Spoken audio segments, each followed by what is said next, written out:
Baik, nama saya Risma Mufidatul Adamia, NIM T 2017-1002 dari kelas MTK 3. Untuk mata kuliah Sejarah Peradaban Islam, saya akan menjelaskan topik Daulah II Independen. Untuk sistematika yang pertama yaitu ada peta kekuasaan Daulah Independen. Sistematika yang kedua yaitu sejarah Daulah Independen. Kekhalifahan Abbasiyah atau Bani Abbasiyah adalah kedua Islam yang berkuasa di Baghdad atau sekarang ibu kota Irak. Kekhalifahan ini berkembang pesat dan menjadikan dunia Islam sebagai pusat pengetahuan dunia. Kekhalifahan ini berkuasa setelah merebutnya dari Bani Umayyah dan menundukkan semua wilayahnya kecuali Andalusia. Bani Abbasiyah dirujuk kepada keturunan dari paman Nabi Muhammad yang termuda yaitu Abbas bin Abdul Muthalib pada tahun 566 sampai 652. Oleh karena itu, mereka juga termasuk ke dalam Bani Hashim. Sistematika yang ketiga yaitu ada peradaban, keilmuan, dan karya yang muncul di Daulah Independen.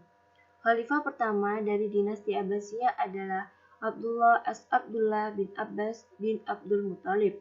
Dinamakan dinasti Bani Abbasiyah karena para pendiri dan khalifah dinasti adalah keturunan Al-Abbas ibnu Abdul Muthalib, paman Nabi Muhammad SAW.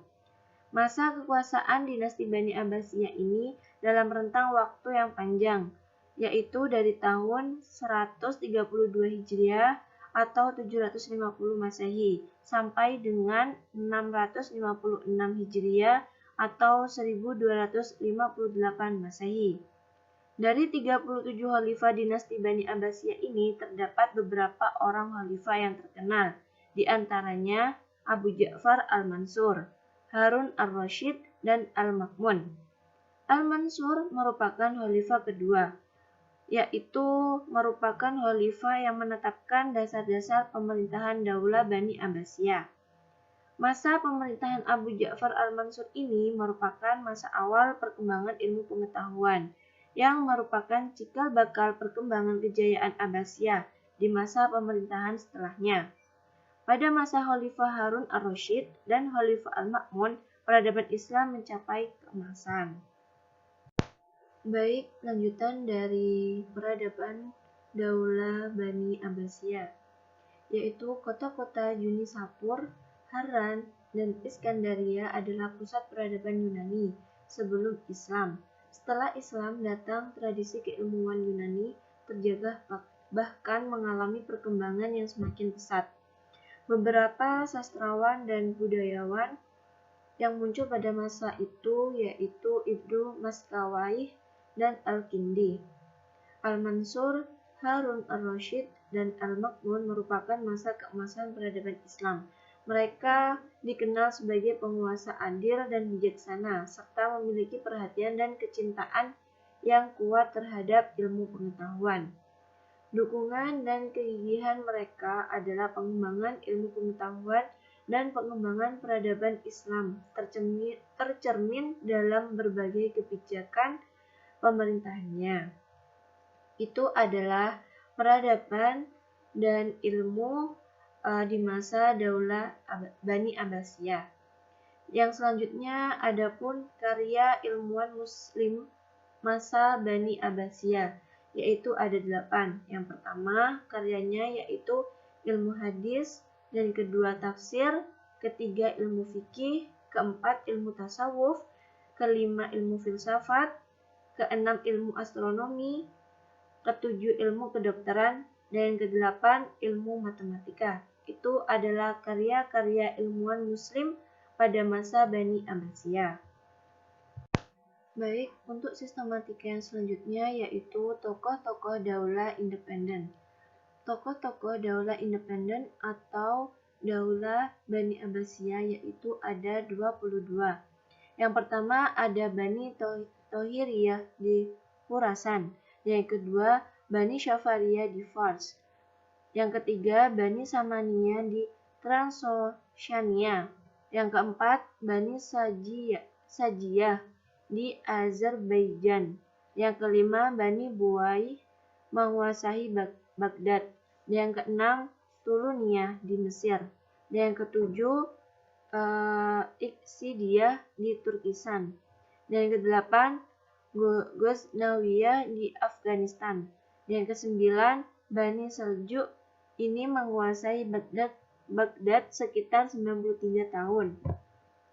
Dan yang ke-10, Al-Barzuqoni. Dan yang ke-11, Abu Ali. Dan yang ke-12, Al-Ayyubiyah. Dan ke-13, Idrisiyah di Maghrib. Yang ke-14, Aglabiyah di Tunisia. Yang ke-15, Dulafiyah di Kurdistan. Yang ke-16, Alawiyah di Tabaristan. Yang ke-17, Hamdaniyah di Aleppo. Yang ke-18, Mazyadiyah di Hilla. Yang ke-19, Ukailiyah di Mausil. Yang ke-20, Mirdasiyah di Aleppo. Yang 21, Umayyah di Spanyol. Yang 22, Fatimiyah di Mesir. Itu adalah para tokoh daulah independen. Dari 22 tokoh-tokoh daulah independen, saya akan menjelaskan satu saja, yaitu tentang dinasti Iksidiyah. Dinasti Iksidiyah didirikan oleh Muhammad bin Tughi yang diberi gelar Al-Ikhshid atau Pangeran pada tahun 935 Masehi. Muhammad bin Tughi ditunjuk untuk memerintah wilayah Mesir ketika Abbasiyah dipimpin oleh Ar-Rodi. Jabatan gubernur Mesir itu diberikan atas jasanya mempertahankan dan memulihkan daerah lembah Sungai Nil dari serangan orang-orang Fatimiyah dari Afrika Utara. Dinasti Iksidiyah ini memiliki peranan yang sangat besar, yaitu dalam memperkuat dan membangun wilayah Mesir. Saat itu, Mesir menjadi salah satu pemerintahan dengan kedudukan yang sangat kuat karena ditopang oleh kekuatan militer. Dinasti Iksidiyah ini yang tangguh dan cakap dalam berperang. Kurang lebih ada 40.000 prajurit terlatih di kubu militer mereka dan 800 pengawal pribadi keluarga kerajaan. Pada masa pemerintahan dinasti Iksidiyah ini, di Mesir terjadi peningkatan yang sangat pesat di bidang ilmu pengetahuan Islam. Masjid-masjid dan rumah-rumah para ulama pun menjadi pusat kegiatan diskusi keagamaan ketika itu. Salah satu pusat kegiatan diskusi paling terkenal di Mesir saat itu adalah Syuk al-Warokir. Itu adalah dinasti Iksidiyah. Lanjutan, yaitu setelah 2 tahun pembangunan wilayah Mesir, dinasti Iksidiyah ini memulai melakukan ekspansi besar-besaran ke wilayah Syria dan Palestina. Tahun berikutnya, dinasti Iksidiyah ini berhasil menaklukkan wilayah Mekah dan Madinah.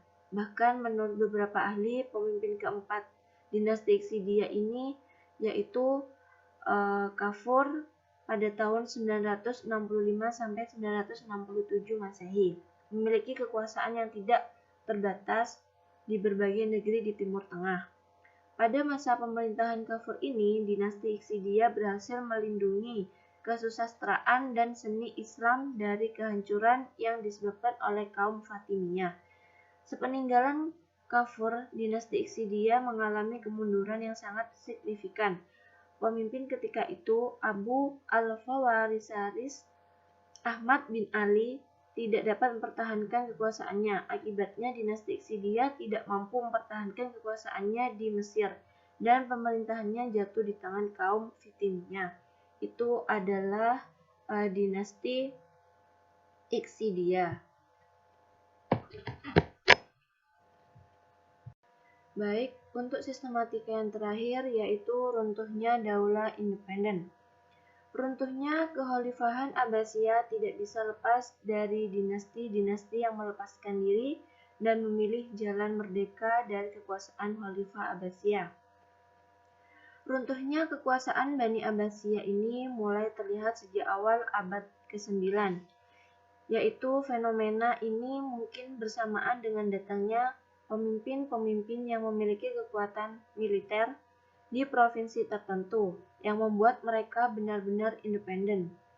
Provinsi ini yang dimaksud adalah provinsi yang lebih memiliki kedekatan makna dengan dinasti-dinasti di bawah kekuasaan Kekhalifahan Abbasiyah. Selain karena kemapanan militer pada dinastinya, ada pemicu lain yang menyebabkan dinasti ini kemudian memilih untuk lepas diri dan memilih untuk merdeka dari Kekhalifahan Abbasiyah, yaitu pemicu itu adalah gerakan syu'ubiyah, yaitu fanatisme, baik kelompok, suku maupun daerah. Itu adalah runtuhnya Daulah Independen.